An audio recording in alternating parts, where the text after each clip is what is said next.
अनेक ठिकाणी आपण अद्भुत चमत्काराच्या घटना पाहत असतो, परंतु आताची सर्वात मोठी अद्भुत अशी चमत्काराची घटना नाशिक त्र्यंबकेश्वर येथून समोर आलेली आहे। त्र्यंबकेश्वर तालुक्यामध्येच ही अद्भुत अशी आश्चर्यचकित करणारी घटना समोर आली। एक 19 वर्षीय तरुण मोटरसायकलवरती प्रवास करत असताना त्याचा ऍक्सिडेंट झाला।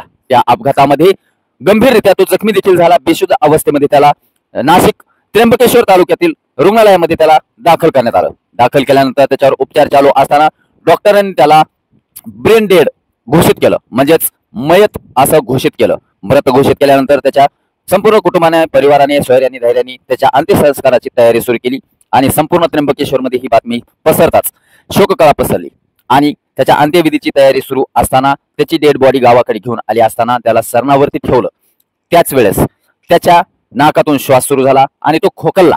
खोकल्यानंतर सर्व त्याच्या कुटुंबातील न भेटा त्याच्या जवळ गेले, परंतु त्याने डोळे उघडून पाहिले असता त्याला ताबडतोब सिव्हिल हॉस्पिटल त्र्यंबकेश्वर तालुक्यातील मेडिकल हॉस्पिटलमध्ये त्याला दाखल करण्यात आलं आणि तेथे त्याच्यावर उपचार केले आणि तो सुखरूप तंदुरुस्त झाला आणि घरी चालत आला। या आश्चर्यचकित घटनेने त्र्यंबकेश्वर मध्ये खळबळजनक माहोल तयार झाला।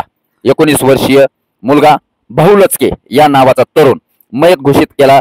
ते डॉक्टर म्हणजे नेलेडॉ वसंत पवार या डॉक्टरांनी घोषित केलं होतं मयत झाला म्हणून, परंतु नंतर तो सरणावरती अंत्यविधीची तयारी सुरू असताना चक्क उठूनच बसला।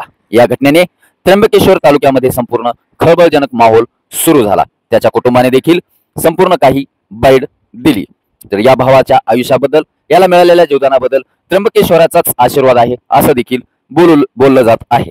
रोज ताज्या व देश दुनियातील घडामोडी पाहण्यासाठी न्यूज तारका फडकी चॅनलला सबस्क्राईब करा, बेल आयकॉन घंटीला प्रेस करा आणि पाहत रहा न्यूज तारका फडकी। धन्यवाद।